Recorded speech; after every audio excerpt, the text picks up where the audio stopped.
Magandang gabi kabayan, ngayong October 29, 2024. Latest update lamang po tayo dito sa bagyo o Typhoon Leon na ating binabantayan. At kabayan, muli kong i-update kayo sa mga lugar na apektado ngayong gabi at sa latest track nitong bagyong Leon.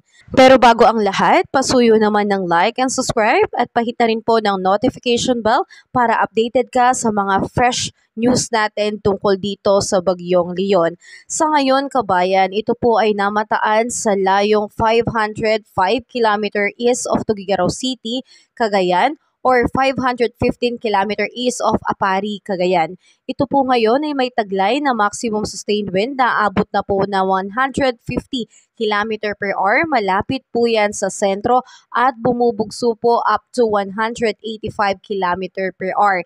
Ito po ngayon ay kumikilos pa northwestward at 10 km per hour. So kabayan, patuloy nitong babaybayin ang area po, malapit po sa area ng Apari, Cagayan. Kaya expected po natin hanggang bukas sa madaling araw, ito po ay nasa layong 390 km east of Apari, Cagayan na po na merong maximum sustained wind na abot na po ng 165 km per hour. Nasa typhoon category pa rin kabayan at patuloy na kumikilos pa northwestward at 15 km per hour.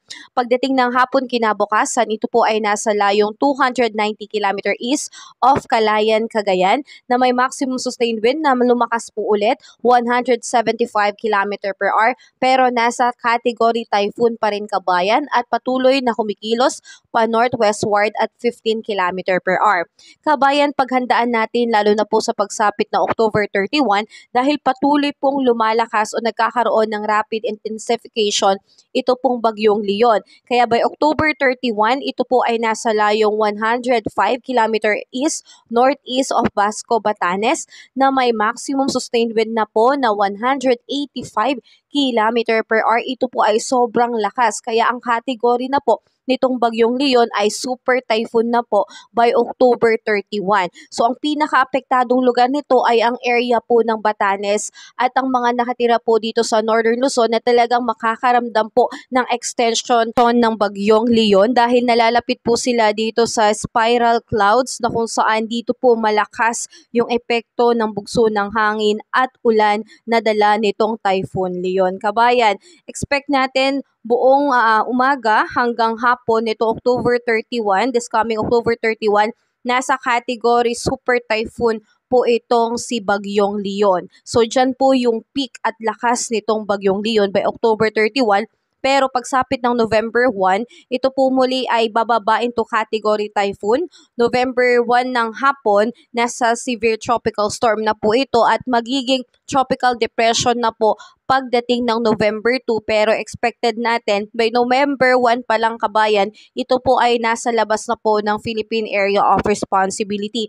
Pero hindi pa rin natin niro-rule out ang epektong dala nito lalo na po dito sa may Batanes na siyang nakakaramdam at sakop nitong area of probability na kung saan malalakas ang hangin at bugso at ulan na dala nitong bagyong Leon. Sa kasalukuyan kabayan, narito po ang mga apektadong lugar nitong bagyong Leon. Ngayong gabi, itinaas na po sa signal number 2 ang mga area po ng Batanes, Babuyan Island, mainland Cagayan, the northern and eastern portion ng Isabela, Apayao, northern portion ng Kalinga, and the northern portion po ng Abra at Ilocos Norte. So meron po tayong warning leading time na kung saan meron pong 24 hours para maganda ang ating mga kababayan dahil within 24 hours or after 24 hours kabayan, unti-unti na pong mararamdaman ang lakas na hangin dulot po nitong bagyong Leon.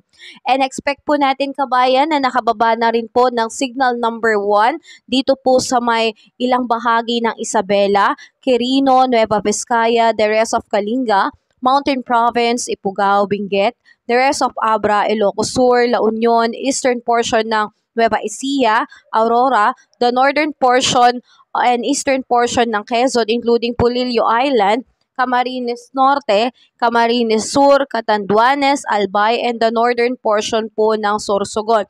So ang warning lead time natin dyan ay 36 hours kabayan. Dahil dyan kabayan, meron po tayong 36 hours para maghanda dahil dyan na po mag-e-effect ito pong lakas ng hangin. Talagang mararamdaman na po sa mga areas na yan ang bugso ng hangin na nasa signal number 1 sa mga area po na aking nabanggit. So patuloy tayong pinag-iingat kabayan at patuloy tayong pinagmomonitor lalo na po sa lagay nitong bagyong Leon dahil patuloy po itong nagkakaroon ng rapid intensification o mabilis na paglakas. Pero ganun pa man kabayan, inuulit ko, hindi po magla-landfall itong Typhoon Leon. Kahit maging super typhoon po ito, ang kagandahan nito kabayan, ito po ay nasa karagatan lamang, offshore lamang po ito. Dahil kung sakasakaling nagkataon na naglandfall ito kabayan, kawawa po tayo dahil sobrang lakas nitong bagyong Leon.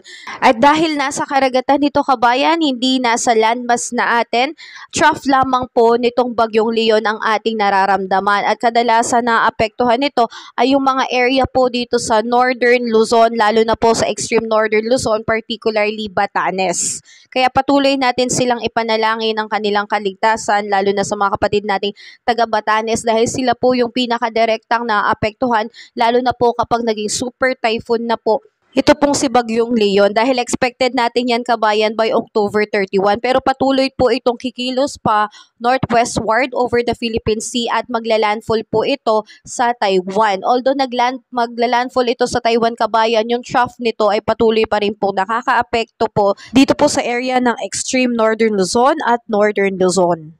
Dahil dyan kabayan, patuloy pa rin po kitang i-update dito po sa Bagyong Leon sa mga susunod pang oras. Kaya nakikiusap ako, pasuyo ng like and subscribe at pahit na rin po ng notification bell para updated ka pa sa mga susunod ko pang ulat panahon, lalo na po dito sa binabantayan nating Bagyong Leon. Ingat tayo kabayan!